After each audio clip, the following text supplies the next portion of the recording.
আজকেও বলেছেন তাহলে দুজনের মধ্যে দ্বন্দ্ব নাকি দলের আমি এটা নিয়ে কিছু বলবো না, তো দ্বন্দ্ব ফন্দ্ব কিছু নেই। এটা একটা পারিবারিক পার্টি এবং এটা কোম্পানির মতো, যে যাই চিল্লাক, সবাই শুভেন্দু অধিকারী নয়। মেরুদণ্ড সোজা রেখে লড়তে হয়। আমাকে তাড়াইনি, আমি ফেলে দিয়ে বেরিয়ে এসেছি, ঠিক আছে। তারপরেও দম রাখতে পারেনি মুকুল রায়রা, রাজীব ব্যানার্জিরা, সব্যসাচী দত্তরা।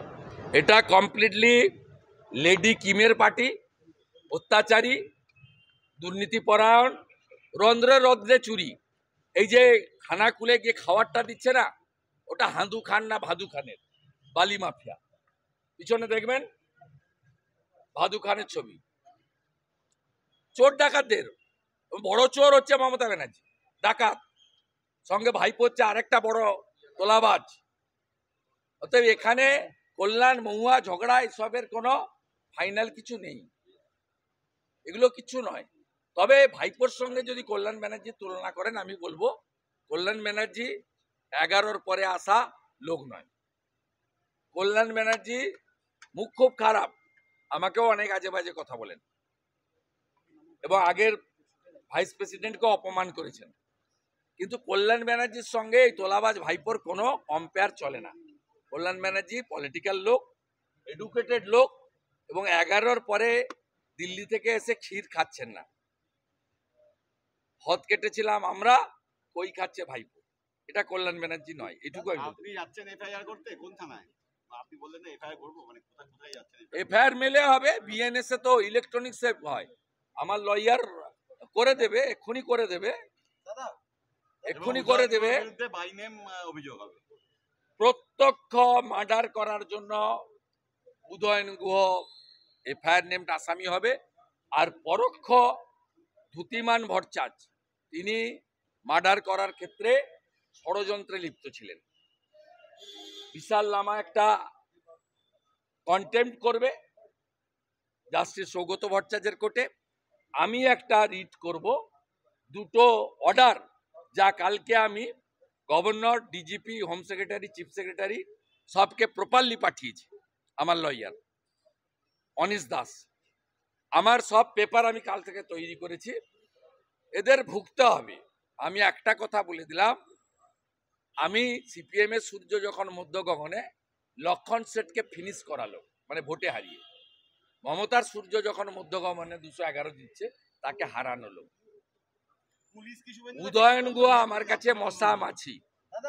আর আমি জন্মাষ্টমীর পরে খাগড়াবাড়ি থেকে রোহিঙ্গা মুক্ত, বাংলাদেশি অনুপ্রবেশকারী মুসলমান মুক্ত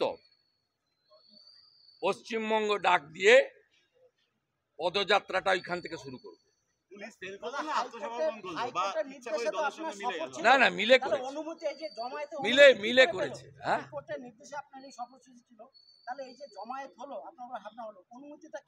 আপনি দ্যুতিমানকে জিজ্ঞেস করুন, আর ওর যে উপরে আছে মমতার চটি চাটা বেআইনি ডিজি রাজীব কুমারকে জিজ্ঞেস করুন, জিজ্ঞেস করুন। ও আমাকে বলছিল একজন গাড়ি ভেঙেছে, আমি অ্যারেস্ট করেছি। ও অ্যারেস্ট করার কি, ওকেই জবাবদিহি করতে হবে। আমি আটঘাট বেঁধে আইনগত দিকটা ঠিকঠাক করেই এসেছি, এগুলো করে কিছু করা যাবে না। আমাকে বাড়ি উপরে অ্যাটাক করেছিল, আজকে গাড়ি ভেঙেছে, আমাকে এগুলো করে যত করবেন তত বেশি করে আসবে। এই কারণেই বোধহয় আজকে আপনি স্টেট পুলিশের পাইলটটাকেও রিফিউজ করেছেন ফেরার সময়।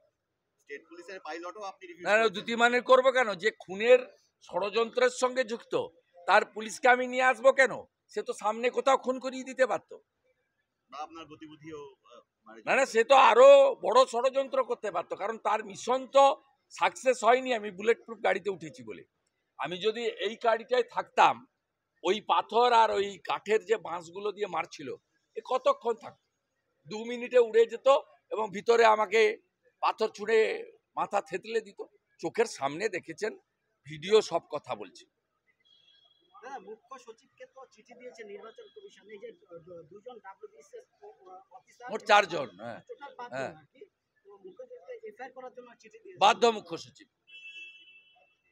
13cc পড়ে নেন, রুল 13cc ক্রিস্টাল ক্লিয়ার আছে। পলিটিক্যাল লোক অর্থাৎ মুখ্যমন্ত্রীর কোনো রোল নেই, ইলেকশন কমিশনের। চিফ সেক্রেটারি একেবারে বাধ্য, সংবিধানে 324 থেকে 329 আর্টিকেলে ক্লিয়ার বলা আছে যে ইলেকশন কমিশন ইলেকটোরাল রোল থেকে কাউন্টিং এবং gazette supreme authority. Chief secretary কার্যকর না করলে চিফ সেক্রেটারি নিজেরই আলাপনের মতো पेंशन वेतन सब बंद होगा। आपका आरोप यह है कि तृणमूल कांग्रेस और बांग्लादेश का जो एक्सट्रीमिस्ट फोर्सेस है